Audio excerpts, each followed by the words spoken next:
Peace, friends. I'm Pastor Tom Arthur from Sycamore Creek Church in Lansing, Michigan. And sometimes I think people are tempted to look at my life and think it must be perfect. I mean, I am a pastor.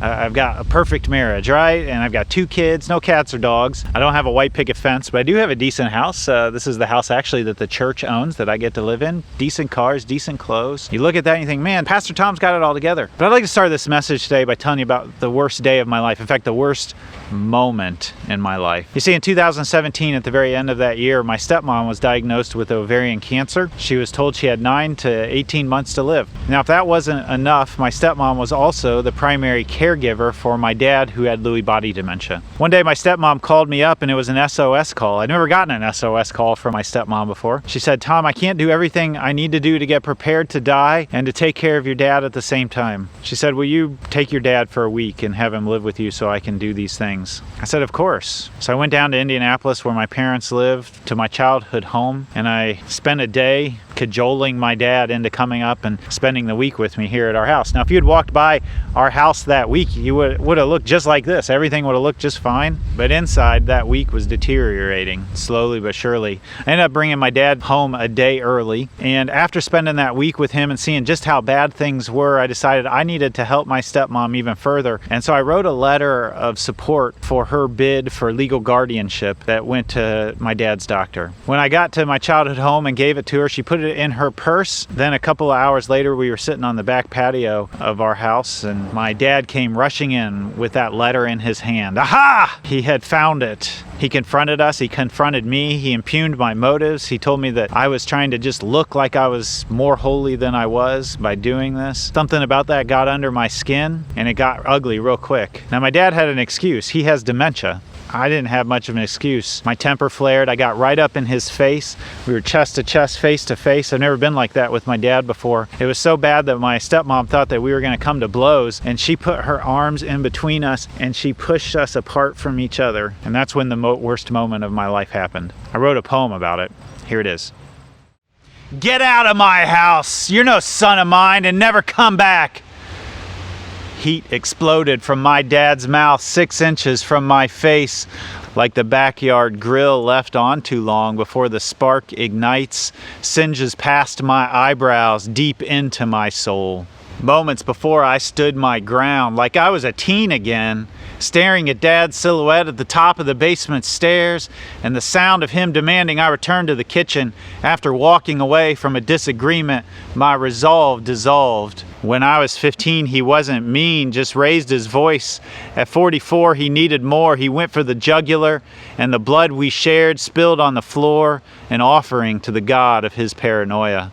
I deserted my childhood home in a haze, driving away from Indy, a disgraced, disoriented, disqualified driver, crying for hours, abandoned, alone.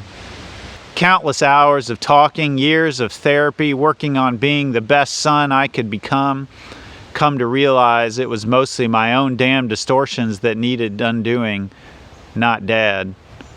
All forsaken. Gone. That was the day Dad's dementia disowned me.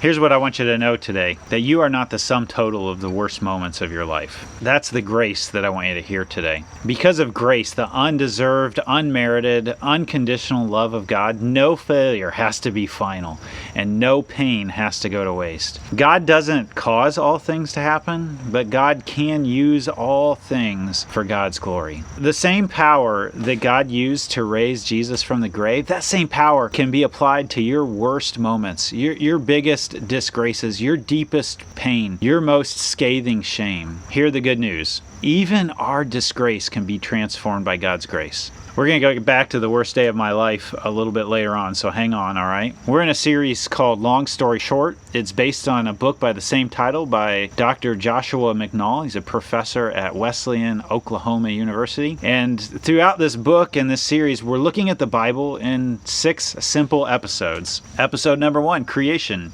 Number 2, the fall. Today we are in episode number 3. We're halfway there. We will be at the end of this one. And we're going to look at the story of Israel. Next week, episode 4 is Jesus. And then episode 5 is the church. Episode 6 is new creation. Throughout this, we've been putting a challenge before you. We call it the New Testament Challenge, to read the New Testament in 10 weeks. How's that going? I'd love to hear. Write in the comments. I mean, 3 out of 10 weeks, we're kind of on the first third of it. How's it going keeping up with all of those readings? If you are just hearing about it for the first time, you can fill out a connection card, sycamorecreekchurch.org/connect, and get involved in that New Testament Challenge. Or we will put some links in the comments section right now, or you can find it on Facebook and YouTube. To understand the big picture of the Bible, even the New Testament, today we're going to look at the story of Israel. You've got to understand the story of Israel to understand the story of the Bible. Now, the story of Israel is told in 39 books, and we're not going to cover all 39 of those today. But the one question that I am going to try to answer today is, how is the story of Israel our story? And the first thing that I want you to know about Israel's story and about our story is that we are a people of destiny. Now, that word destiny comes with a lot of baggage. And I want you to know that destiny is not necessarily a specific blueprint where every single page of your life story is already written and all you have to do, it's not fate, okay? That's not what I mean when I say destiny. In fact, destiny isn't even like the Bebe Rexha song, "If it's meant to be, it'll be." I like that song. It's catchy.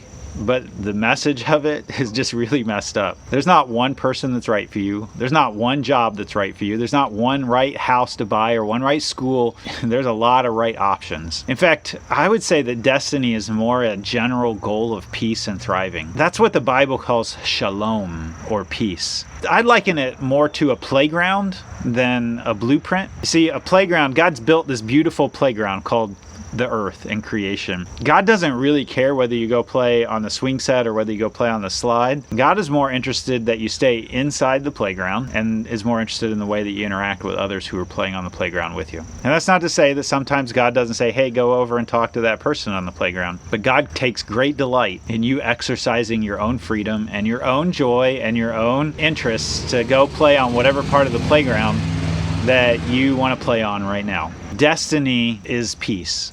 It's a thriving. We are a people of destiny. That was what God desired for Israel as well. And it starts with the story of Abram and Sarai. Abram and Sarai are a couple, an older couple, who live in Ur, which is kind of like ancient Babylon or modern day Babylon. They are childless and they're raising their nephew Lot. They're in a culture with a ton of pagan gods around it. And in the midst of this, God speaks to Abram one day and says, leave your native country, your relatives, and your father's family and go to the land that I will show you. Did you catch the 3 things that he said you got to leave? Your country, your relatives, and your father's family. 3 things. Leave behind them. And not only do that, but do that childless. You don't have anybody to carry on your line. But notice the back end of what God says to Abram. Go to the land that I will show you. As if leaving those 3 things childless didn't take enough faith. This right here, the land I'll show you, Abram has no idea what land God is calling him to. God has a destiny for Abram and Sarai. Leave behind those 3 things that Abram knows for 7 things that God knows. Listen to what God says that he'll do for Abram, or what Abram's destiny is. I will make you into a great nation. I will bless you and make you famous, and you will be a blessing to others. I will bless those who bless you and curse those who treat you with contempt. All the families on earth will be blessed through you. God's basically saying to Abram, listen, leave behind what you know because of what I know about you. Abram at this point and Sarai are childless, but eventually they're going to have a child in their old age. Abram ends up with a new name, and we call him now Father Abraham of many nations. He's leaving an uncertain future for a blessing to be for all the families of the earth. Now that's a serious destiny right there. And then comes maybe the most powerful moment in this whole story. So Abram departed as the Lord had instructed. That's faith in action, friends. Not just faith that says it believes, but faith that does something. God's destiny for all of us, I think, is to bless you, and that in that blessing, you would bless others. That God would bless people through you. Any blessing that you receive from God isn't something that you're supposed to hold on to. It's something that we live with open hands rather than closed fists. And there are a million different ways that blessing and that destiny can happen on the playground of life. I want to go back to the studio for a conversation, a chatterbox conversation. Here's the question. When have you had to have faith to let something go to live into a new destiny? Let's talk about that. It really is tough to have faith to let something go to live into a new destiny. That's the first way that Israel's story is our story. Israel are a people of destiny, and so are we. But the second way is that we are a people of disobedience. Abram and Sarai get to the land that I will show you, God says. That's their destiny. But a famine sends them on to Egypt. Is that their destiny? They end up while in Egypt lying about their relationship because Sarai is very beautiful. And the Pharaoh of Egypt ends up taking Sarai as a wife, but she's already married to Abram. This is not a good thing. Well, the truth comes out, and the Pharaoh kicks them out of Egypt. Now, while they're in Egypt, Abram and his nephew Lot end up becoming very wealthy, and it's this wealth that ultimately ends up driving a wedge between them. Is that God's destiny? Sarai ends up struggling with infertility. Is that God's destiny? And they come out of Egypt, Abram and Sarai, with a servant named Hagar. Because of Sarai's infidelity, she offers to Abram Hagar, her servant, for a child. Was that God's destiny? Well, we pick up the story here. Now, Sarai, Abram's wife, had not been able to bear children for him, but she had an Egyptian servant named Hagar. So Sarai said to Abram, "The Lord has prevented me from having children. Go and sleep with my servant. Perhaps I can have children through her." And Abram agreed to Sarai's proposal. Now, there's a lot of bravado in thinking about this passage, but this was actually a very common practice or solution in that culture. And yet you got to wonder. Hagar does eventually become pregnant and speaks smack to Sarai, and Sarai blames Abram and ends up treating Hagar poorly, and eventually Abram kicks her out. Hagar runs away into the wilderness. There's conflict, jealousy, and anger in this family. All of this, we're finding out, is not God's destiny or plan for families. While destiny drove this family to start this adventure with God, brokenness now threatens to undo them. God didn't give up on this soap opera reality TV show, this wife swap, this Real Housewives, this Disobedience dynasty. They were the least likely couple to bless multitudes when God first called them, and they made those odds a lot worse. I'm going to go back to the studio for this chatterbox question. What's a time your own dysfunction or disobedience threw you off your destiny? I know we're going deep here, all right? We're going to give you just a little bit of time to talk about that or to write it down in the comments section, and then let's talk about it. Whether you're actually willing to talk about it or not, it's not hard to explain or share stories of how our dysfunction, our disobedience throws us off our destiny. But where sin abounds, God's grace superabounds. God comes to Abram again, and Abram answers. God calls him to a blameless life again and establishes a covenant with him and gives the two of them new names, Abraham and Sarah. The Lord even cares for Hagar and Ishmael. You see, their story is like our story. While we are a people of destiny and we are a people of disobedience, we are also a people of deliverance. God delivers on his promise of a child. We read in the story, the Lord kept his word and did for Sarah exactly what he promised. She became pregnant and she gave birth to a son for Abraham in his old age.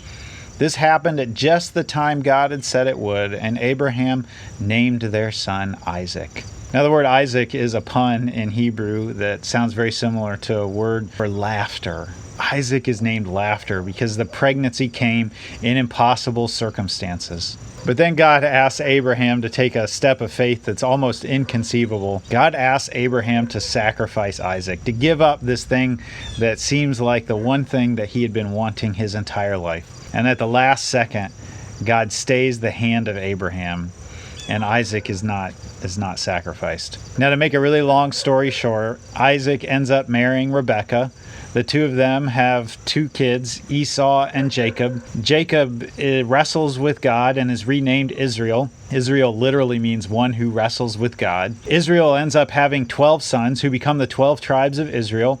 And one of those tribes, Judah, ends up having descendants and further descendants and descendants and is the great-great-great-great-great-great-grandfather of, you guessed it, Jesus. Now that's just one book of the Old Testament, friends. There are 38 more full of stories. But there's a pattern in all of those stories that we begin to see.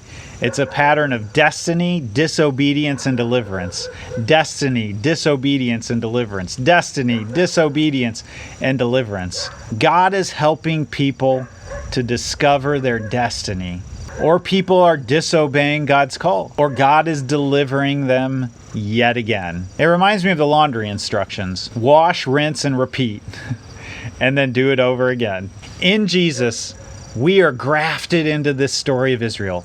The story of Israel becomes our story. Now, I suspect that some of us are thinking, I'm not good enough to be part of this story. Tom, you don't know how bad my life is, how messed up and dysfunctional everything is, how disobedient I have been. Can I really be part of God's story? I'm not good enough. My life doesn't look as good as all those church people that I see, like Pastor Tom sitting out in front of his yard with his house and his perfect wife and two kids, and nothing looks like anything's going on wrong in there.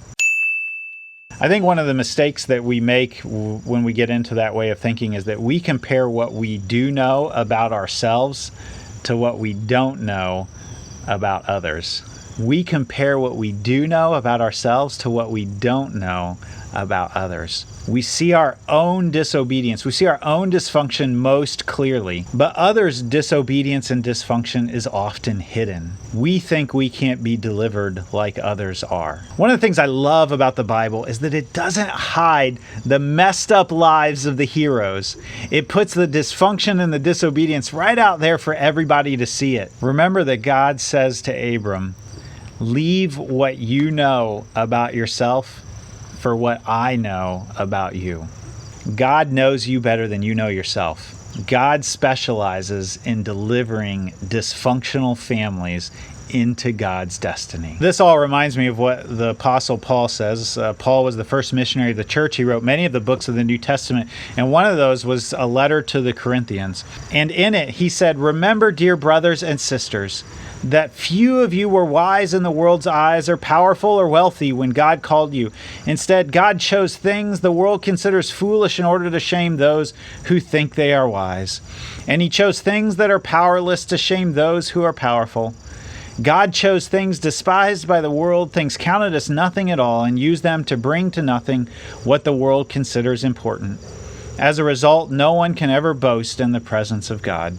Friends, what I want you to do today is I want you to make Israel's story your story. Allow God's deliverance to move you back towards your destiny. That brings us back to the worst day of my life. Was I delivered from it? Watch and listen.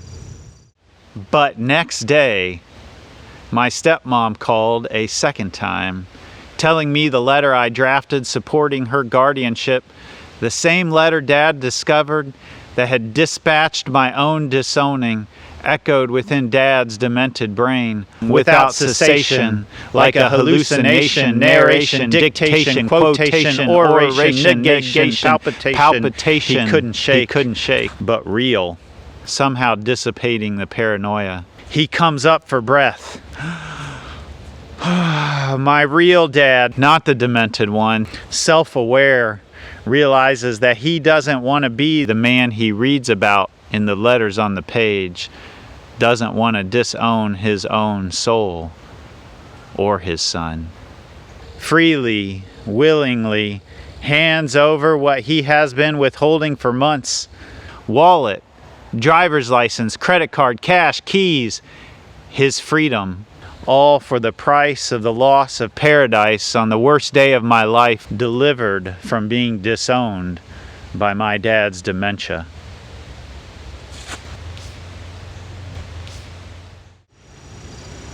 I still get teared up thinking back on how God delivered me from that worst day of my life, from my own dysfunction.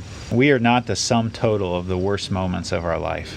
We're going to go back to the studio for this conversation. I'd love for you to write in the comments, where do you need some deliverance right now? Or where do you end up repeating that cycle of destiny, disobedience, deliverance? And if that's too heavy for you or too private, feel free to private message me. Let's have a conversation. Let's talk about that right now.